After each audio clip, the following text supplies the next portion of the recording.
ኣሌሃንድራ ብተህዋኽና ኸደት ከላ ቅርሺ ወድቃ እሞ ንምልዓል ምስ ደነነት ብድሕሪት ስራኣ ከም ዝተቐደደ ዝሕብር ድምፂ ትሰምዕ። ኣብ ማእኸል መገዲ ኸመይላ ከም ትኸጨኒቕዋ ናብ መንደቕ እናተጸግዐት ሃንደበት ሆሴ ዳንኤል ብጥቓኣ ክሓልፍ ይጅምር። ኣሌሃንድራ ከዓ ብኢዱ ስሒባ ተትርፎ። ዳንኤል ሰንቢዱ እንታይ ኮንኪ ኢሉ ይሓታ። ንሳ ድማ ንእሽቶ ሓደጋ በፂሕኒ ኢላ ናብ እዝኑ ብምቕራብ ስረይ ተቐዲዱ ትብሎ። ዳንኤል ሕዚናቶ ምሽክን እናበለ በጃኻ ስረ ገዚእኻለይ ምጻእ ኢላ ትልምኖ። ንሱ ግና ኣይክእልን ክተርፍ ዘይክእለሉ ወሳነ ኣኼባ ኣለኒ ኢሉ ይኣብያ። ኣሌሃንድራ ኣብ ከም ዝበለ ግዛ ክትገድፈና ኣይትኽእልን ኢላ ምስ ተማሕፀነቶ ዳንኤል ስቒሉ ምኻድ ነብሱ ምግባር ኣብይዎ ክንደይ ቁፅሪ ክትኽደኒ ኢሉ ይሓታ። ንሳ ከዓ 32 ኢላ ገንዘብ እንካ ትብሎ። ዳንኤል ድማ እዛ ዶኩመንት ሓዝያ ሓደራ ከይትቕደድ ኢሉ ይህባ። ንሳ ከዓ ጸገም የለን ኢላ ተቕበሎ። ካብኡ ዳንኤል ናብ ናይ ዋልድ መሸጢ ክዳውንቲ ብምእታው ኣብኡ ንጸንሓቶ ሸያጢት ሰላም 32 ቁፅሪ ስረ ክትህብኒ ትኽእል ዶ ኢሉ ይሓታ። እታ ሸያጢት ከዓ እንታይ ሕብሪ ይኹነልካ ኢላ ትሓቶ። ንሱ ድማ ጸገም የለን ዝኾነ ሕብሪ ግበርዮ ኢሉ ይምልሰላ። ካብኡ እታ ሸያጢት እሺ ቁርብ ተጸበየኒ ኢላቶ ትኸድ። እናተጸበያ ከሎ ግና ሰበይቱ ዳማሪስ ካብ መቐየሪ ክዳን ወፅያ ንዕኡ ኸይረኣየት ከመይ ኣለኹ ኢላ ትሓትት። ዳንኤል ከዓ ውድእቲ በዚ ሰዓት እዚ ግና ኣብዝታይ ትገብረለኺ ኢሉ ይሓታ። ንሳ ድማ ዘይተጸበየቶ ኮይኑዋ ኣዝያ እናሰንበለት ኣይረኣየካን ክዳን ይገዝእ ትብሎ። ካብኡ ዳንኤል ናብቲ ምስኣ ዘሎ ወዲ እናመላኸተ ንሱ ኸመን እዩ ኢሉ ይሓታ። ንሳ ድማ መሓዛይ ኢላ ትምልሰሉ። እቲ ወዲ ከዓ ፓውል ባስቲዳስ ይበሃል ኢሉ ይላለዮ። ካብኡ ዳንኤል ኣብ ሰዓት ግና ኣብ ስራሕ ክትኮነ ይምተገብአን ኢሉ ይሓታ። ንሳ ከዓ እወ ፍቓድ ሓቲተ ዕረፍቲ ወፅየ ከምኡ ኢልካ ድማ ይትረኣየኒ እንታይ ዶ ገይረከ ትብሎ። ኣብ መንጎ እዚ እታ በዓልቲ ሹቕ መፅያ እዚኣ ኸመይ ዓሙና ኢላ ትሓቶ። ዳማሪስ ከዓ ሃንደበት ተጒላ ናይ ዋልድ ስረ እንታይ ኢልካዮ ትገዝእ ኣለኻ ኢላ ትሓቶ። ንሱ ከዓ ሰበይ ዝሕግዝ ዘለኹ ኢሉ ይምልሰላ። ዳማሪስ ቀፂላ ናይ ስራሕ ቃለ ምሕትትካ ኸመይ ኮይኑ ትብሎ። ንሱ ድማ ናብኡ ዝኸድ ዘለኹ ብሰፊሑ ምሸት ኣብ ገዛ ክነዕልል ኢና ኢሉ ይምልሰላ። ንሳ እውን ዘረባ ይጽንሐልና ምባሉ ኣሐጒስዋ ጽቡቕ ኣብ ገዛ ነዕልል ኢላ ትሰማማዕ። ካብኡ ናብታ በዓልቲ ሹቕ ተመሊሱ ክንደይ እዩ ኢሉ ይሓታ። ንሳ ከዓ 35 ኢላ ትምልሰሉ። ኣሌሃንድራ ዝሃበቶ ገንዘብ ግና ክመልኣሎ ኣይከኣለን። ናቱ ወሳሲኹ እንተቖፀሮ እውን ኣይመልአን። ካብኡ ነታ በዓልቲ ሹቕ ክትቅንስለይ ትኽእልን ኢሉ ይሓታ። ንሳ ከዓ ፍትሓዊ ዋጋ ገይረልካ ትብሎ። ዳንኤል በጃኺ ኢሉ ምስ ለመና ግና ክንደይ ኣለካ ኢላ ትሓቶ።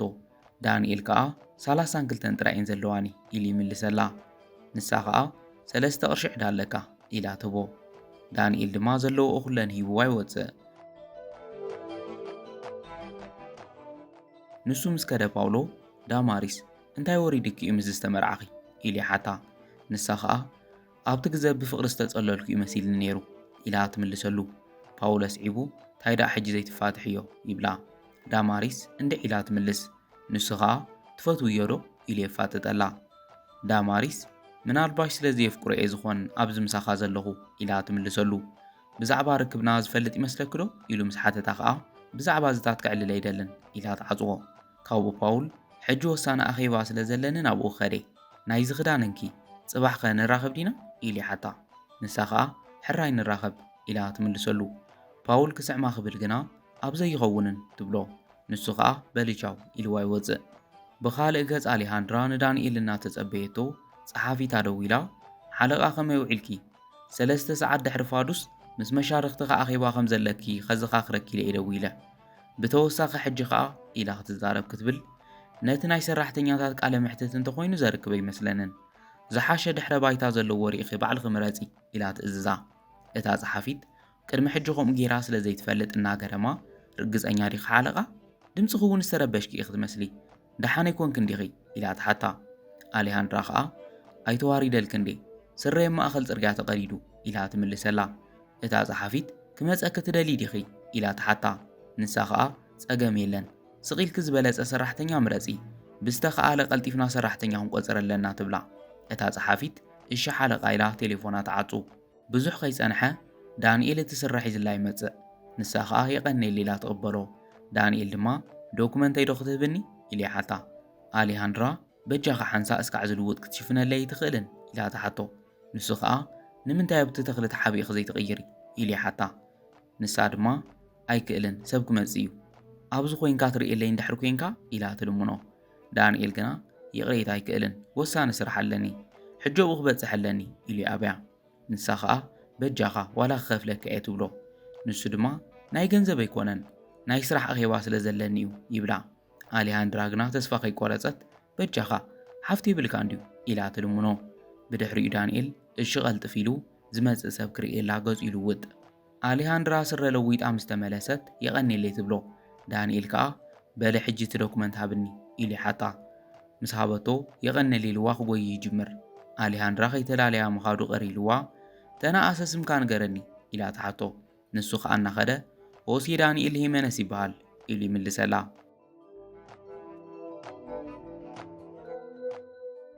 ብኻልእ ገጸ ቤት ጽሕፈት ጸሓፊት ኣሌሃንድራ ዝኾነት ስቴፋንያ ፓውል ኣትዩ ከመይ ሓዲርኪ ኢሉ ይሓታ። ንሳ ከዓ ፓውል ከመይ ሓዲርካ ክድውለልካ እናበልኩ መጺኻ ትብሎ። ፓውል ከም ቀደምካ ሕጂ እውን ብምልክዕ ትኸለኺ ኢሉ የመጉሳ። ንሳ ድማ ንስኻ እውን ከም ቀደምካ ተዛራቢ ኢላ ንሰላምታ ኢዳ ትሰደሉ። ንሱ ከዓ ስሒቡ ይስዕሞ። ስቴፋንያ ከም ቀደምካ ኣብ ቁፅርታት ንፉዕ እንተሃሊኻ ነቲ ፈተና ከም ተሓልፎ ይጠራጠርን ኢላ ትዛረቦ። ፓውል ከዓ ግድን ካልእ ተወዳዳሪ ኣሎ ድዩ ኢሉ ይሓታ። ንሳ ድማ ሓደ ዝሓሸ ድሕረ ባይታ ዘለዎ ኣሎ ኢላ ትምልሰሉ። ፓውል ከዓ ዝኾነ ነገር ተተፈጢሩ ክትሕግዝኒ ትኽእል ዶ ኢሉ ይሓታ። ንሳ ግና ኣይመስለንን ኢላ ትምልሰሉ። ፓውል ድማ ኣብ ሰርሐይ ንፉዕ ምዃነይ ብተግባር ከረጋግጸልኪ እየ እዚ ከዓ ንዓኹ እውን ይጠቕመኪ እዩ ኢሉ ይዛረብ። ስቴፋንያ ብኸመይ ኢላ ተሓቶ። ፓውል ድማ ዝበለጸ ውፅኢት ከመዝግቤ ዝሓሸ መሃያ ክረክቤ ብዙሕ ልምዲ ኣለኒ ምስ ብዙሓት ሰባት ይፋለጥ እየ ልዕሊ ኩሉ ከዓ ንግዲ ከመይ ከም ዝዓቢ ይፈልጥ እየ ኢሉ ይጅሃር። ስቴፋንያ ግና ሓለቓይ ዝሓሸ ድሕረ ባይታ ዘለዎ ሕረይ ኣይላትኒ ትብሎ። ፓውል ከዓ ግዲ የብልግን ንሱ ካበይ ይበልጽን ኢሉ ይደፋፍኣ። ስቴፋንያ ነገሩ መወዳድርቲ ካብ ሰዓት እውን ኣይመፀን ምስ በለቶ ንሱ ከዓ ብውሳንኺ ኣይክትጠዓስን ኢኺ ኢሉ ይደፋፍኣ። ካብኡ ስቴፋንያ ከምኡ ኢለ ተስፋ ይገብር ኢላ ዶኩመንቱ ትቕበሎ።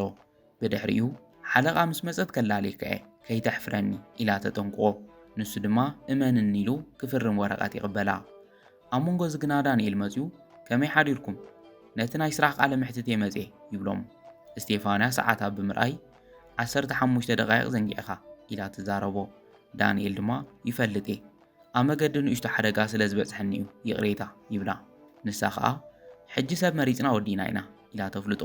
ዳንኤል ብኣግራሞት ናይ ብሓቂ ኢሉ ንኽተረጋግጸሉ ይሓታ። ንሳ ከዓ እወ ናብ ቃለ ምሕትት ዘንጊዕኻ ምምጻእ ብዛዕባኻ ብዙሕ ነገር ከም ዝዛረብ ንዓኻ ይነግረካን ትብሎ። ካብኡ ዳንኤል ሓቂ ኢኺ ነፃ ቦታ ኣብ ዝተረኸቦ ንኽትእትውኒ ዶኩመንተይ ክገድፈልክ ዶ ኢሉ ይሓታ። ንሳ ከዓ ዶኩመንትኻ ኣለኒ ትብሎ። ዳንኤል ንምልላይ ዝኣክል ኣብ ዓለም ለኻዊ ኤክስፖርትን ምርግጋጽ ብቕዓትን ነዊሕ ዓመታት ልምዲ ስራሕ ዘለኒ ኢንዳስትርያል ኢንጂነር ይብላ። ስቴፋንያ ግና ኣብ ዘተኻዮ ወረቐት ኣንቢበዩ እየ ኢላ ትኸልፎ። ካብኡ ዳንኤል ተስፋ ቆሪጹ ንዝሃብክኒ ግዜ የቐኒለይ ኢልዋ ይወፅእ። ድሕሪ ቁሩብ ጻኒሒት ስቴፋንያ ንፓውል ሓለቓ ስለ ዝመፀት ንዓና ይከላለካ ኢላና መርሐት ናብኣ ትወስዶ። ፓውል ብዘይ ቃለ ምሕትት ምሕላፈይ ዝወሓጠላ ዶ ይመስለኪ ኢሉ ይሓታ። ስቴፋንያ ድማ እንታይ እሞ ከይትብል ደኣ 15 ደቂቕ ምዝንጋዕ እኮ ሰራሕተኛ ንምስኳክ እኹል ምኽንያት እዩ ኢላ ትምልሰሉ። ብድሕሪኡ ናብ ቤት ጽሕፈት ኣሌሃንድራ ኸይዳ ከመይ ውዒልኪ ኢንጂነር ኢላ ሰላምታ ትባ። ኣሌሃንድራ ከዓ ስቴፋንያ ከመይ ሓዲርኪ ሰራሕተኛ መሪፅክ ዶ ኢላ ተሓታ። ንሳ ድማ ናብ ፓውል እናረኣየት ተላለዮ ትብላ። ፓውል ከዓ ፓውል ባስቲዳስ ይበሃል ኢንዳስትርያል ኢንጂነር ኢሉ ይላለያ። ንሳ ከዓ ከመይ ውዒልካ ፓውል ኣብ ብቕዓት ምርግጋጽ ሰሪሕካ ትፈልጥ ዶ ኢላ ተሓቶ። ንሱ ድማ እወ ሰሪሕ ይፈልጥ ኢሉ ይምልሰላ። ኣሌሃንድራ ቐፂላ ኣብ ቀረባ ንደገ ኤክስፖርት ዝግበር ማይ ስለ ዘለና እየ ሓቲተካ እዚ ንምዕዋት ድማ ዓለም ለኻዊ ስታንዳርድ ክነማልእ ኣለና ስለዚ እየ ድማ ኣብቲ ሞያ ሰርሐ ሰብ ዝደሊ ዘለኹ ኢላ ተፍልጦ። ፓውል ተረዲእኪ እየ ምስ በላ ሕጂ ወፂኻ ሳምፕል ብምእካብ ፊዚካላዊ ኬሚካላውን ባዮሎጂካውን ምርመራ ክተካይድ ይደሊ እየ ክትገብሮ ትኽእል ዶ ኢላ ተሓቶ። ፓውል ከዓ እወ ንሱ ጥራይ ግን ኣይኮነን እቲ ፕሮሰስ ዝመሓየሸሉ መገዲ እውን ከናዲ እየ ኢሉ የረጋግጽ። ብድሕሪ ኣሌሃንድራ ከምኡ እንተኾይኑ ጽቡቕ ስቴፋንያ ቤተ ፈተነናን ቅድሚ ሕጂ ዝገበርናዮ ምርመራታት ነርእዮ ኢላ ትእዝዛ። እስጢፋንያ እሺ ሓለቓ ምስ በለት ፓውል ኢንጂነር ብኣይተኣማመነ ከኹርዐኪ ይብላ። ኣሌሃንድራ ከዓ ኣነ እውን ከምኡ ኢለ ተስፋ ዝገብር ሕጂ ዘረባ ገዲፍና ብስራሕ ነመስክር ኢላ ትዛረቦ። ካብኡ ምስ እስጢፋንያ ተማሪሖም ይኸዱ። ብኻልእ ገጽ ዳንኤል ናብ ገዙ ምስ ኣተወ ሰበይቱ ዳማሪስ ከመይ ኮይኑ ኢላ ትሓቶ። ንሱ ከዓ ኣይሓለፍኩን ኢሉ ይምልሰላ። ዳማሪስ ንምንታይ ኢላ ምስ ሓተተቶ ስለ ዘርፈድኩ ኢሉ ይምልስ። ዳማሪስ ከዓ እናሓረቐት ሎሚ ሓንቲ ስራሕ ጥራይ ነይራትካ ንሳ እውን ክትዕውት ኣይከኣልካን ትብሎ። ዳንኤል ከዓ ይቕሬታ ኢሉ ኸድ ኣይፍትን። ንሳ ግና ብይቕሬታ ውፃእታትና ክንሽፍን ንኽእል ዶ ኢላ ትሓቶ። ዳንኤል ኣይንኽእልን ኮይኑ ግና ሓሪቕና ነምፅኦ ነገር እውን የለን ኢሉ ይምልሰላ። ዳማሪስ ብኣኻ ሓዚነ እምበር ይሓረቕኩን ትብሎ። ዳንኤል ከዓ ይፈልጥ ከምኡ ተዘይኮን ምስ ወደ መሸጢ ክዳውንተይ ምረኸብኩኽን ኢሉ ይሓታ። ዳማሪስ ብዛዕባ እንታይ ትዛረብ ኣለኻ ኢላ ተፋጥጠሉ። ዳንኤል ከዓ ዳማሪስ ኣነ ዓሻ ኣይኮንኩን ኢሉ ይምልስ። ካብኡ ዳማሪስ ብድፍረት ሓቂ ንምዝራብ ኣብ ውሽጠይ ዝነበረ ፍቕርኻ ሕጂ የለን ትብሎ። ንሱ ከዓ ካብ መዓዝ ኢሉ ይሓታ። ዳማሪስ ኣይፈልጥን ሆሲ ዳንኤል ኣብ ሓንቲ ለይቲ ዝተፈጠረ ኣይኮነን ኢላ ትምልሰሉ። ካብኡ ዳንኤል ብሕርቃን እዚ ንዓይ ይግባኣንን ኢሉ ይዛረብ። ንሳ ድማ ኣነ እውን እዚ ናብራ ይግብአንን ኢላ ትምልሰሉ። ዳንኤል ድኽነት ድዩ ዘባእሰና ዘሎ ኢሉ ይሓታ። ንሳ ከዓ ኣይኮነን ክገብሮ እየ ዝበልካዮ ዘይምግባርካ እዩ ኢላ ትምልሰሉ።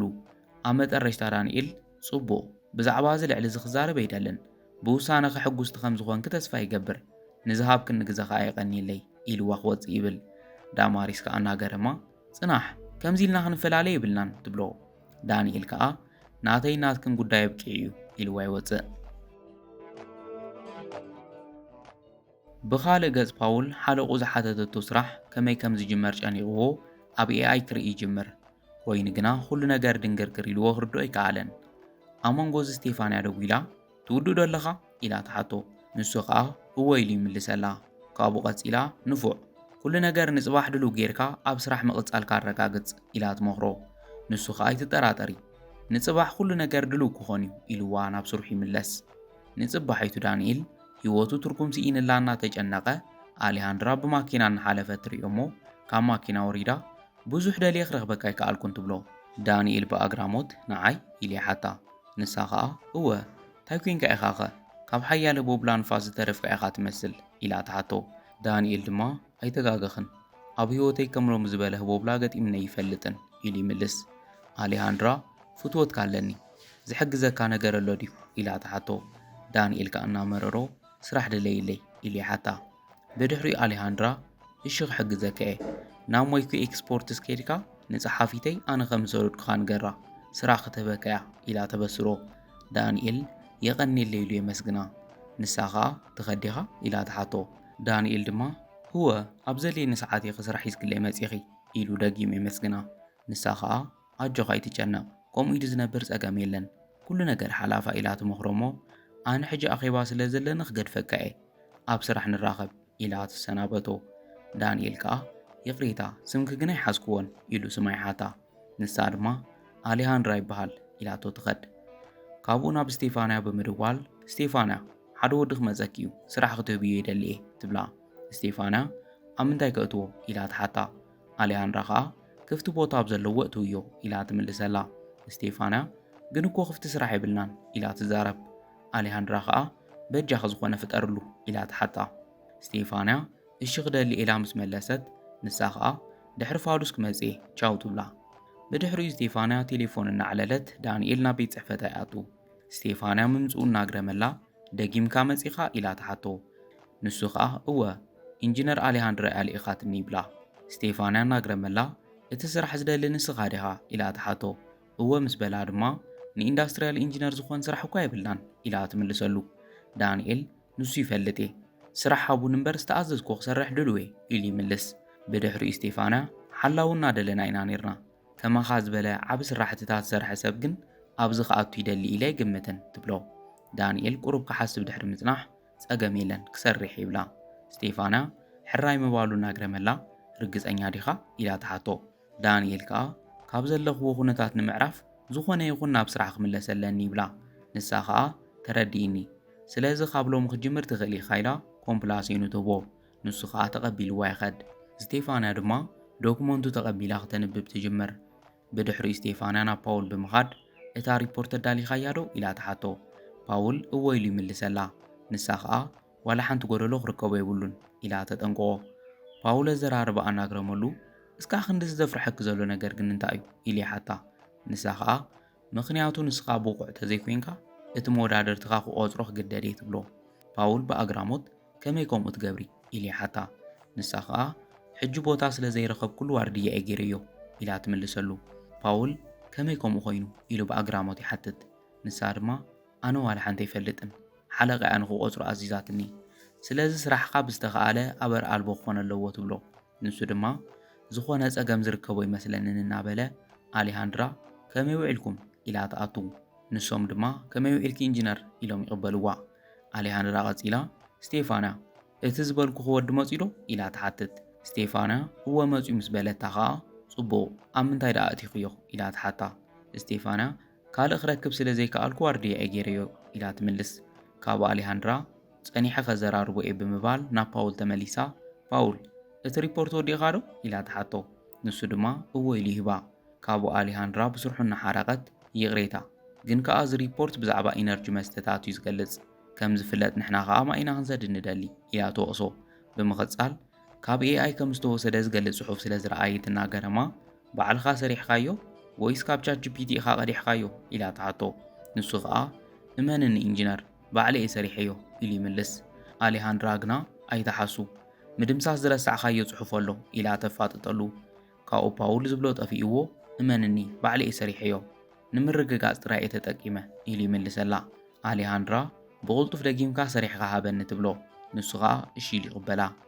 ኣሌሃንድራ ናብ ደገ እናወፀት ተሓቢኡ ክሰምዖ ምፀንሐ ዳንኤል እናጉየ ይኸድ ካብኡ ጎፍ ንጎፍ ምስ ተራኸቡ ስለ ዝረኣኹካ ደስ ኢልኒ ትብሎ ንሱ ከዓ ንዝሃብክኒ ዕድል የቐኒየለይ ኢሉ የመስግና ኣሌሃንድራ ከዓ ከም ኣጋጣሚ ይጸንሐን እምበር ኣብዚ ዝሓሸ ቦታ ተዝህበካ ደስ ምበለኒ ትብሎ ንሱ ከዓ ፀገም የለን ኣዝየ ተሓጒሰ ነቲ ስራሕ ብዝግባእ ንምርዳእ ካብ ታሕቲ ምጅማር ጽቡቕ እዩ ኢሉ ይምልሰላ ካብ ኣሌሃንድራ ሕጂ ወሳነ ኣኼባ ስለ ዘለና ክገድፈካ እየ ፀኒሕና ክንራኸብ ኢና ኢላ ትሰናበቶ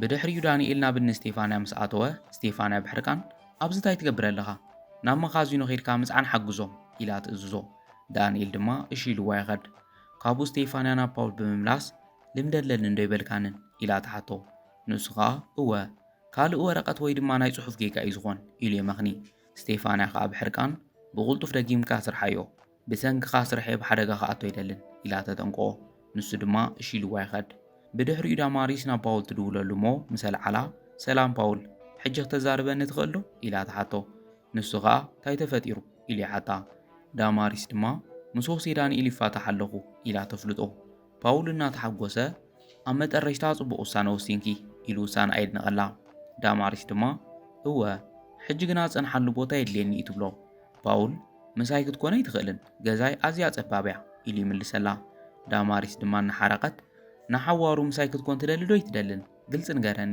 ኢላ ተፋጥጠሉ ፓውል ሕቶ ኣናጅነቐሉ ከመይ ደኣ ዘይደሊ ብፍላይ ሕጂ ሓድሽ ስራሕ ጀሚረ መሃያ ስለ ዝቕበል ንጽገም ይመስለንን ኢሉ ይምልሰላ ካብኡ ቀፂሉ ኣብቲ ስራሕ መወዳድርተይ መን ከም ዝነበረ ተዝነግረካ ይተኣምንን ይብላ መን ኢላ ምስ ሓተተቶ ድማ ነበር ሰብኣይ ክሆስ ዳንኤል ኢሉ ይምልስ ካብኡ ዳማሪስ ዓለም ጸባብያ ፓውል ብዝኾነ ጽባሕ ኣቑሑ ተታሕዘኒ ኢኻ ተኽኢልካ ምጻእ ትብሎ ንሱ ድማ ጸገም የብሉን ፍቕራይ ኢሉ ይዓጽዋ ብኻልእ ገጽ ኣሌሃንድራ ብሕርቃን ገጻ በርበረ መሲሉ ስቴፋንያ ኢላ ትጽውዕ ስቴፋንያ ብጉያ ናብ ቤት ጽሕፈት ኣትያ ኣቤት ሓለቓ ምስ በለታ ዝበለጸ ተወዳዳሪ ንሱ እንዶ ይበልክንን ኢላ ተሓታ ስቴፋንያ ከዓ እወ ባዕሉ ይኾም ኢልኒ ኢላ ትምልስ ካብ ኣሌሃንድራ ሓሲኡ ተዛሪብኪ ስለዚ ነቲ ካልእ ተወዳዳሪ ደው ኢልኪ ንፈተና ከም ንደልዮ ንገርዮ ትብላ ስቴፋንያ ናይ ፓውል ስራሕ ንምርኣይ ትጽበይ እንዲኺ ኢላ ተሓትት ንሳ ከዓ ክጽበየ ኮይኑ ግና ምናልባሽ ንሱ ክሰርሖ ተዘይኪኢሉ ካልእ መማረፂ ክንሕዘ ኣለና ኢላ ትምልሰላ ብድሕሪኡ ስቴፋንያ እሺ ሓለቓ ሕጂ ክድውል እየ ኢላታ ትወፅእ ስቴፋንያ ናብ ቤት ጽሕፈታ ምስ ከደት ግና ዝበለታ ገዲፋ ናይ ዳንኤል ዶኩመንት ተጥፍኦ ንጽባሒቱ ኣሌሃንድራ ናብ ፓውል ብምኻድ እቲ ሪፖርት ይውዳእ ኣሎ ዶ ኢላ ተሓቶ ንሱ ከዓ እወ ይውድእ ኣለኹ እየ ንእሽቶ ዝዕረ ነገር ጥራይ ኣተሪፋትኒ ይብላ። ኣሌሃንድራ ከዓ በጃኻ ንጽባሕ ሃበኒ ኢኻ ትብሎ። ኣብ መንጎ ስቴፋንያ ናብኦም ምስ መጸት እቲ ዝበልኩ ከደው ኢልክሉ ዶ ኢላ ተሓታ። ስቴፋንያ ከዓ እወ ኮይኑ ግና የልዕለንን ትብላ። ካብኡ ንፓውል ጽባሕ ከይትርስዖ ኢላቶ ትኸድ። ንሳ ምስ ወጸት ስቴፋንያ ንፓውል ናተይ ናትካን ህልውና ጽባሕ ይኽውሰን ኢላ ተጠንቅቖ። ድሕሪ ደቓይቕ ግና ፓውል ሕጂ ተወዲኡ እዩ የቐኒየለይ ጂፒቲ ኢሉ ንኮምፒውተሩ ይስዕም። ኣብ ሰዓት ዳንኤል ናብ ቤት ጽሕፈቱ ይኣቱ እሞ ወይዘሪት ስቴፋንያ ኸ ኢሉ ይሓቶ። ፓውል ግና ብሕርቃን የላን ወፅያ ካልእ ግዜ ተመለስ ኢሉ ብሕማቕ ዓይኒ ይርዮ። ብድሕሪኡ ካብ ወንበሩ እናተለዓለ ሓዚንካ ዲኻ ኢሉ ይሓቶ። ዳንኤል ከዓ ሓንሳ ንስኻ ተመሪፅካ ኢኻ ዋላ ሓንተ ይመሰለንን ኢሉ ይዛረብ። ፓውል ከዓ ሓቅኻ ኢኻ ዝሓሸ ስለ ዝመረፀት ክትውቀስ የብላን ኢሉ ይመኽሮ። ዳንኤል እወ ኣብ ውሳናእ ከኣቶ ይክእልን ምስ በሎ ስለዚ ዝፋተው መሳርሕቲ ክንኮን ንኽእል ኢና ማለት እዩ ኢሉ ኢዱ ንሰላምታ ይዝርግሐሉ። ዳንኤል ከዓ ምሳኻ ዝኾነ ባእሲ የብለይን ኮይኑ ግና ዓርከይ እውን ኣይኮንካን ይብሎ። ፓውል ግና ከምዚ ዘረባ ንዓኻ ጽቡቕ ኣይኮነን ኢልዎ ይኸድ። ንሱ ምስ ወፀ ዳንኤል ናብ ኮምፒውተሩ ኸይዱ ኣብ ቻት ጂፒቲ ሰርሖ ዝነበረ እናረኣይ ብሓቂ ከምዚ ጌርካ ክትሰርሕ ተሓስብ ኣለኻ በል ከመይ ከም ስራሕ ከምህረካ ኢሉ ምስራሕ ይጅምር። ንጽባሒት ንኮ ዳንኤል ኣብ ስራሕ ሓዲሩ ደቂሱ ከሎ ስቴፋንያን ፓውል ሰሪሕካዮ ዶ ኢላ ተሓቶ። ንሱ ከዓ እወ ሓለቓ ምስ መፀት ንዓይ ብምምራፅ ክተዘይሸሊማትካ ኣነ ኣይኮንኩን ኢሉ ይምካሕ። ንሳ ድማ ከምኡ ኢለ ተስፋ ይገብር ፓውል ኢላቶ ናብ ቤት ጽሕፈቱ ምስ ኣተው ዳንኤል ደቂሱ ይጸንሖም። ስቴፋንያ ብኣግራሞት ኣብ ዝረኣታይ ትገብር ኣለኻ ኢላ ተሓቶ። ዳንኤል ከም ተሓስብዎ ኣይኮነን ኢሉ ኸረድኦም እናፀዓረ ግና ፓውል ብሕርቃን ኣብ ወንበረይ እንታይ ትገብር ኣለኻ ብዘይ ፍቓደይከ እንታይ ኢልካ ኮምፒውተረይ ትትንክፍ ኢሉ የፋጥጠሉ። ስቴፋንያ ድማ ኣብዛ ሓዲርካ ጥራይ ከይትኾን ትብሎ። ዳንኤል እወ ግና ከም ትግምትዎ ካልእ ሓሲበ ኣይኮነን ኢሉ ይምልሰላ። ስቴፋንያ ቀፂላ እዚ ከይኣክል ብዘይ ፍቓድ ዘይናትካ ኮምፒውተር ሒዝካ ኣለኻ ኢላ ተሓቶ። ዳንኤል ከረድኦም እናፈተነ ግና ንፓውል ሓለው ትፀውዕ ኢላ ትእዝዞ። ንሱ ከዓ ብታሕጓስ ዋርድያ ዋርድያ እናበለ ክፅውዕ ይጅምር። ኣብ መንጎ ኣሌሃንድራ መፅያ እንታይ ዝፍጠር ዘሎ ኢላ ተሓቶም። ፓውል ከዓ እዚ ወዲ ብዘይ ፍቓድ ኣብዛ ሓዲሩ ካብኡካ ኮምፒውተር ኣባላሹ ኢሉ ወሳሲኹ ይሕስወላ። ኣሌሃንድራን ዳንኤል ሓቂ ድዩ ኢላ ተሓቶ። ዳንኤል ከዓ ሓቂ እዩ ግን ከዓ ብምኽንያት ኢኹም ገይረ ኢሉ ይምልሰላ። ፓውል ብሕርቃን እንታይ ምኽንያት ኣለካ እንታይ ኢኻ ክትሰርቕ ሓሲብካ ኢሉ ይፋጥጠሉ። ኣብዚ ግዜ ዳንኤል ስርዓት ግበር ኣነ ሌባ ኣይኮንኩን ኢሉ ይምልሰሉ። ኣሌሃንድራ እውን ኣብ መንጎኦም ብምእታው ከምቲ ፓውል ዝብሎ ዘሎ እዩ ዝመስል ምኽንያትካ ብግልፂ ረድእ ኢላ ተሓቶ። ዳንኤል ከዓ በጃ ክስምዐኒ ኣነ ንትሰርሕዮ ዘለኽ ናይ ኤክስፖርት ስራሕ ክሕግዘክ ኢለ ይብላ። ፓውል በጃኻ ይተሓሱ ንስኻ ኮ ተራ ዋርድያ ኢኻ ኢሉ ብንዕቀት የዋርዶ። ዳንኤል ከዓ ኣብ ሰዓት ሓቅኻ ኢኻ ኮይኑ ግና ኣብ ኤክስፖርትን ብቕዓት ምርግጋፅን ነዊሕ ዝሰራሕኹ ኢንዳስትርያል ኢንጂነር እንድሕር ተዘይኣሚንክኒ ንጸሓፊት ክሕተት እያ ይብላ። ኣሌሃንድራ ከዓ ስቴፋንያ እንታይ ዝብል ዘሎ ኢላ ተሓታ። ስቴፋንያ እወ ሓለቓ ሓቂ ንምዝራብ እቲ ካልኣይ ተወዳዳሪ ንሱ እዩ ነይሩ ኮይኑ ግና ዘንጊዑ ስለ ዝመፀ ቃለ መሕትት ኣይገበርኩሉን ኢላ ትምልስ። ፓውል ድማ እዚ ኮ ንሱ ከም ዝሓሸ የርድእን ኢሉ የመኻኒ። ኣሌሃንድራ ቀፂላ መን ከም ዝበልጥ ዘርኢ ስራሕ እዩ ዳንኤል እስኪ ስራሕካ የርእየኒ ኢላ ተሓቶ። ዳንኤል ድማ ሰርሖ ይባ። ኣሌሃንድራ ነቲ ወረቐት ተቐቢላ ምስ ኣንበበት እዚ ዝወፆ የብሉን ብምባል ንፓውል ክህባ ተሓቶ። ፓውል ምስ ሃባ ግና ፓውል ደጊምካ ብቻት ጂፒቲ ሰሪሕካዮ ኢላ ተሓርቕ። ፓውል ኣይትጋገይ ሓለቓ ባዕለይ ሰሪሐዮ ኢሉ የረድኣ። ንሳ ግና ፓውል ኣብ ትካለይ ከማኻ ዝበለ ሰራሕተኛ ሒዘ ክቕፅል ኣይደልን ንስኻ ሓሳዊ ኢኻ ካብ ሎቡ ጀሚርካ ኣብ ትካልና ቦታ የብልካን ተሰጉይካ ኢኻ ትብሎ። ፓውል ክዛረብ ክብለ ቋሪፃ ስቴፋንያ ንስኹ እውን ዝዓብዮ ክትእመነይ ትኽእልን ትብላ። ስቴፋንያ ኣይተጋግኽን ሓለቓ ኮይኑ ግና ዘይኮነ ሰብ ኣሚነ እምበር ኮነ ኢለ ንስራሕ ክበድል ኣይነበረን ኢላ ተረድኣ። ኣሌሃንድራ ከዓ ደጊምኪ ዘይኮነ ሰብ ከይተኣምኒ መምሃር ኮነኪ ኢለ ተስፋ ይገብር ሕጂ ክልቲኹም ውፁ ኢላ ንክኸዱላ ተሓቶም። ብድሕሪኡ ናብ ዳንኤል ተመሊሳ ንምንታይ ኢንጂነር ምዃንካን ብሰንከይ ከም ዘንጋዕኻን ዘይነገርካኒ ኢላ ተሓቶ። ዳንኤል ድማ መንጋረይ ትርጉም ዘለዎ መሲሎ ይተረኣየንን ኢሉ ይምልሰላ። ንሳ ከዓ ሕጂ እቲ ስራሕ ትደልዮ ዲኻ ኢላ ተሓቶ። ዳንኤል እንድሕር ዕድል ሂብክንማ ይደልዮ ኢሉ ይምልስ። ንሳ ከዓ እወ ምሳኻ ብሓደ ክንቅፅል ይደሊ ብውሳነይ ከም ዘይጠዓስካ እርግፀኛ ኢላ ተረጋግፀሉ። ዳንኤል ከመይ ርግፀኛ ክትኮን ንኽኢልኪ ኢሉ ይሓታ። ንሳ ከዓ ምኽንያቱ ሰባት ካብታ ፈለማ ዝረኣኻዮ መዓልቲ ጀሚርካ ክትፈልጦም ትኽእል ኢኻ ትብሎ። ዳንኤል ድማ የቐኒለይ ሓለቓ ከም ዘይሕፍረኪ ቃሊኣቱ ኢሉ የመስግና ንሳ ድማ ደጊምካ እንኳዕ ብድሓን መጻኻ ኢላ ኢዳን ሰላምታ ትሰደሉ ብድሕሪኡ ዳንኤል ናብ ገዙ ምስ ከደ ዳማሪስ ኣቑሑታ ሒዛ እናወፀት ኣብ ማዕጾ ጎፍ ንጎፍ ይራኸቡ ዳንኤል ሰላም ኣቑሑተይ ክወስደ መጽእ ይብላ ንሳ ከዓ ካብዚ ምኻደ የድልየካን ኣነ ይወፅ ኣለኹ እየ ትብሎ ካብኡ ዳንኤል ትጸንሕሉ ቦታ ኸለክ ድዩ ኢሉ ይሓታ ዳማሪስ ከም ዝሪኦ ዘለኹ ስራሕ ረኺብካ ኢኻ መስለኒ ኢላ እናሓተተቶ ግና ፓውል መጺኡ ከመይ ውዒልኩም ብምባል ሰላምታ ሂቦም ዳንኤል ምስ ረኣዮ ብኣግራሞት ንኽልቲኦም ይጥምቶም ዳማሪስ ከዓ ይቕሬታ ሆሴ ዳንኤል እዚ ክትርኢ ደለኹ ነይረ ኮይኑ ግና ክትመጽእ ኢኻ ኢለ ይገመትኩን ንዝተፈጠረ ነገር ኣዝየ ይሓዝን ይቕረ ከም ትገብረለይ እውን ተስፋ ይገብር ኢላቶ ትኸድ ዳንኤል ከዓ ከም ዝተቐየምኩ ክትሓስበ ይደልን ኣብ ህይወት ክትምነዮ ኩሉ ነገረይ ትስኣኒ ብፍላይ ንዓኻ ሓዚንካ ስለ ዘለኻ ሓጎስካ ክምለስ ክጽልየልካ ይብሎ ዳማሪስ ብሕርቃን ዳንኤል ተረፍ ሕርቃንካ ይትዛረብ ኢላ ትሓቶ ዳንኤል ግና ካብ ስርሑ ሎሙ ስለ ዝተሰጎገ እየ ከምኡ ዝብሎ ዘለኹ ኢሉ ይምልሰላ ካብኡ ዳማሪስ ንፓውል እንታይ ዝብል ዘሎ ኢላ ትሓቶ ንሱ ከዓ ሕጂ ንኺድ ፍቕረይ ጸኒሐ ክነግረኪ ይብላ ዳንኤል ድማ ንሱ ተሰጊጉ ኣነ ከዓ ተኪእዮ ቻው ኢልዎም ናብ ገዛ ይኣቱ ዳማሪስ እውን ውሳነ ኣጌጋ ከም ዝኾነ ተረዲእዋ ንዳሓር ገጻ ትኸድ